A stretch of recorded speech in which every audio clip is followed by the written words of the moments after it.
अगर आप एनटीएन के ऊपर अपना वीज़ा लगवा रहे हैं तो चैम्बर कॉमर्स का सर्टिफिकेट लाजमी लें, टैक्स रिटर्न लाजमी लें, पुलिस करेक्टर सर्टिफिकेट लाजमी लें और अपनी बैंक स्टेटमेंट जितनी हो सके अच्छी बनाएं। हमारी बैंक स्टेटमेंट बहुत कमज़ोर थी। अस्सलामु अलैकुम, मेरा नाम मोहम्मद इब्रार ख़ान है। आज का टॉपिक है मेरा कनाडा का वीज़ा कैसे रिजेक्ट हुआ और नाइल कंसल्टेंट ने मेरी फ़ाइल कैसे तैयार की और उसके बावजूद मेरा रिफ्यूज़ल क्यों आया। अब हम आपको दिखाते हैं कि नाइल कंसल्टेंट ने हमारे कौन कौन से डॉक्यूमेंट तैयार किए। फर्स्ट नंबर पर उन्होंने हमारा एनटीएन तैयार किया जो कि हमारे पास पहले नहीं था। उसके बाद उन्होंने फैमिली इंफॉर्मेशन लेटर तैयार किया जिसके अंदर फैमिली की सारी डिटेल मेंशन की गई है। और उसके बाद एक ये लेटर है जी, application for visitor visa temporary residence visa. इसके अंदर विजिटर वीज़ा की डिटेल मेंशन की गई, रिक्वेस्ट मेंशन की गई। और उसके बाद ये है जी एप्लीकेशन फॉर टेम्परेरी रेजिडेंसी।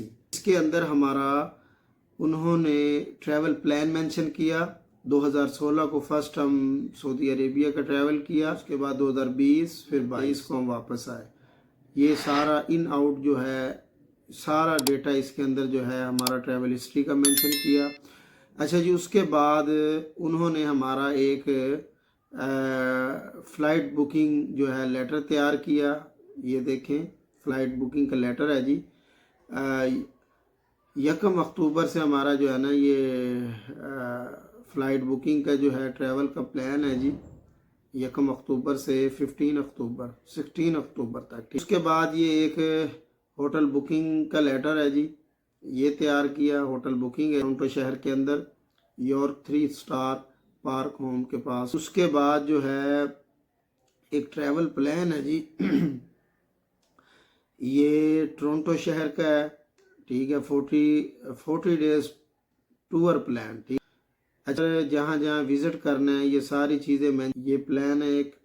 उसके बाद जो सबसे मेजर चीज़ है का कवर लेटर, ये आप देख सकते हैं। ये एक हमारा उन्होंने कवर लेटर तैयार किया जिसके अंदर उन्होंने हमारी एक पर्सनल स्टेटमेंट लगाई, ये देखें, और एक कंपनी की स्टेटमेंट लगाई जिस कंपनी में हमें उन्होंने एज अ फॉरमैन शो किया, ठीक। इस्लामाबाद की वो एक कंपनी थी जिसके अंदर उन्होंने हमें मेंशन किया। हमारी पर्सनल स्टेटमेंट जो थी ये देखें, 16 लाख डॉलर के हिसाब से $7,000 और जो कंपनी की थी वो 11 मिलियन 6 लाख। ये बनती है जी 53,000। ओके हो गया, ये 53,272,000 ये डॉलर है। अच्छा, अब ये चीज़ें सब उन्होंने तैयार की। उसके बाद उन्होंने कहा जी सर आपको अब एक बैंक स्टेटमेंट देनी पड़ेगी और फ़ोटो चाहिए बैकग्राउंड, वाइट बैकग्राउंड के साथ, MRC और FRC। MRC marriage certificate, FRC family registration certificate. अरे हमने उनको दे दी। हम आपको ये अपनी पहले बैंक स्टेटमेंट दिखा देते हैं। बैंक स्टेटमेंट जो हमने उनको दी और ये फ़ोटो हैं और ये एक अपना मैरिज रजिस्टर सर्टिफिकेट है जी, और ये फैमिली रजिस्टर सर्टिफिकेट है, ठीक। ये भी चाहिए हमारा। ये देखें जी, ये सारी फाइल जब रेडी हुई, ये कनाडा की एक वेबसाइट है उसके ऊपर ये अपलोड कर दी। उसकी फ़ीस है जी $100 विजिटर वीज़े की फ़ीस है और $85 बायोमेट्रिक की फ़ीस है, ठीक। $185 ये फ़ीस है टोटल कनाडा के वीज़े के लिए, ठीक है जी। फर्स्ट टाइम $185 है। अगर आपका वीज़ा रिजेक्ट हो जाता है तो नेक्स्ट टाइम आपको $100 आपकी फ़ीस लगेगी। $85 जो बायोमेट्रिक है वो नहीं लगेंगे, ये आपको पहले बता दें। अच्छा जी, यहाँ पर एक सवाल खड़ा होता है, उन्होंने हमसे $185 चार्ज किए, ठीक। $85 के कितने पैसे बनते थे 11 सितंबर को 220 रुपये के हिसाब से $185 के बनते हैं जी 40,700 रुपया। पर बात करने का मकसद ये है सर चौधरी समीर साहब, हमें ये आपने लाजमी बताना है, ये अपने स्टाफ से पूछना है। ये देखें, हमने आपके अकाउंट में नाइल कंसल्टेंट एंड इमिग्रेशन के अकाउंट में 48,000 रुपया ट्रांसफ़र किया था। उस टाइम के रेट के हिसाब से बनता था 40,000, 41,000, ठीक है, 40,700 रुपया। ये 7,000 किस चीज़ का लिया गया? खैर, अपलोड करने के बाद हमें लेटर आया, ठीक, आप बायोमेट्रिक करवाएं, बायोमेट्रिक का टाइम ले। ठीक, हमने जी टाइम लिया 26 तारीख को, हमें बायोमेट्रिक का टाइम मिला 5 अक्टूबर का। 5 अक्टूबर को जी हमने लाहौर गंगाराम जो हॉस्पिटल है उसके ऑपोजिट जो है ना, वहाँ कनाडा का सेंटर है, वहाँ से बायोमेट्रिक करवाना था। हमने वो करवा दिया। बात ये है कि जब हमने बायोमेट्रिक करवाई 5 अक्टूबर को हमारी बायोमेट्रिक हुई और उसके बाद 4 दिन बाद 9 अक्टूबर को हमारा रिफ्यूज़ल लेटर आ गया। वो भी हम आपको इंशाल्लाह दिखाते हैं। अच्छा, 4 दिनों के अंदर हमारा रिफ्यूज़ल लेटर आ गया। क्या वजह थी इतनी जल्दी? इतनी फ़ाइल हमारी जो करप्ट थी कि हमें 4 दिनों में ही उन्होंने रिजेक्ट कर दिया। ये चीज़ें हमने आपको दिखा दी जो कि नाइल कंसल्टेंट ने वीज़े के लिए जो है ना सारी फ़ाइल जो तैयार की और करवाई और वीज़े के लिए अप्लाई की, मगर ये फ़ाइल बहुत कमज़ोर थी। वीज़ा रिफ्यूज़ होने के बाद हमें पता चला कि जो आपने डॉक्यूमेंट लगाए हैं उसके साथ साथ अभी और डॉक्यूमेंट चाहिए थे। क्या चाहिए था हम आपको दिखाते हैं जी। ये है जी चैम्बर ऑफ कॉमर्स का सर्टिफिकेट। जब आप एनटीएन बनवाते हैं तो इस सर्टिफिकेट का होना ज़रूरी है वीज़े के लिए।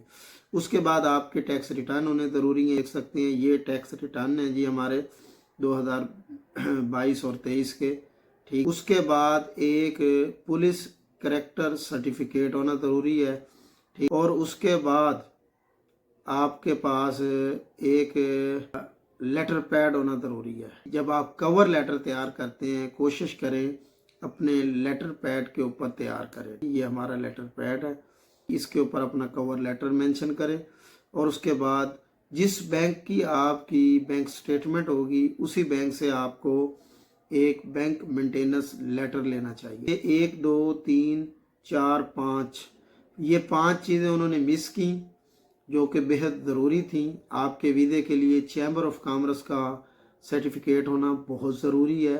वो एक प्रूफ है, वो एक सबूत देता है कि आप पाकिस्तान के अंदर बिजनेसमैन हैं, एक अच्छा कारोबार रन कर रहे हैं और आपके टैक्स रिटर्न बहुत ही मायने रखते हैं। जितने पुराने होंगे उतने अच्छे होंगे। तो ये चीज़ें उन्होंने हमारी मिस की, जिस वजह से हमें जो है ना ये अब यकीन हो गया कि हमारा वीज़ा रिजेक्ट होने का रीज़न यही था कि उन्होंने हमारी फ़ाइल अच्छे तरीके से तैयार नहीं की। हम फिर इस वीडियो में रिक्वेस्ट करते हैं सर आप इन चीज़ों को हरगिज़ मिस ना करें। आप पैसे लेते हैं, अल्हम्दुलिल्लाह हमारे वो हक हलाल के पैसे हैं। जो भी भाई बहन आपके पास आते हैं बड़ी मुश्किल के साथ, बड़ी चीज़ों को फेस करने के बाद आपके पास आते हैं, हमारी रिक्वेस्ट है कि आप जो भी डॉक्यूमेंट, आप जितनी भी कंपनीज़ के डॉक्यूमेंट साथ लगाते हैं उनके साथ साथ जो ओरिजिनल डॉक्यूमेंट हैं उसके लिए भी आगाह करें।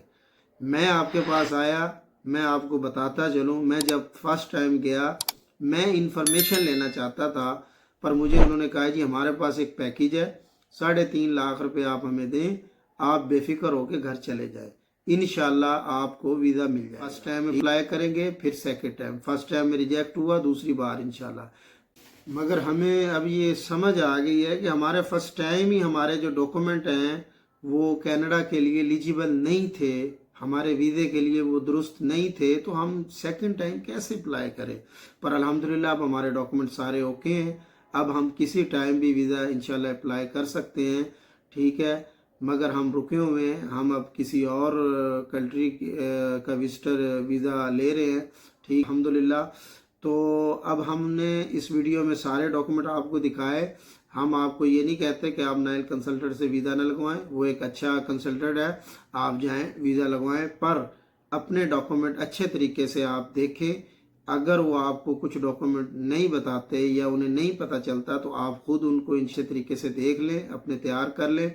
अगर आप एनटीएन के ऊपर अपना वीज़ा लगवा रहे हैं तो चैम्बर कॉमर्स का सर्टिफिकेट लाजमी लें, टैक्स रिटर्न लाजमी लें, पुलिस करेक्टर सर्टिफिकेट लाजमी लें और अपनी बैंक स्टेटमेंट जितनी हो सके अच्छी बनाएं। नेक्स्ट वीडियो में हम आपको बताएंगे कि बैंक स्टेटमेंट किस तरह मेंटेन करनी है। हमारी बैंक स्टेटमेंट बहुत कमज़ोर थी, तो हमें इजाज़त दें, इंशाल्लाह मिलते हैं नेक्स्ट वीडियो के साथ। अगर आपको हमारी ये वीडियो इन्फॉर्मेटिव लगे, अगर आप दिलचस्पी रखते हैं कि हमारी नेक्स्ट वीडियो देखना पसंद करेंगे तो हमारे चैनल को सब्सक्राइब करें, लाइक करें। ओके, अल्लाह हाफिज़, शुक्रिया।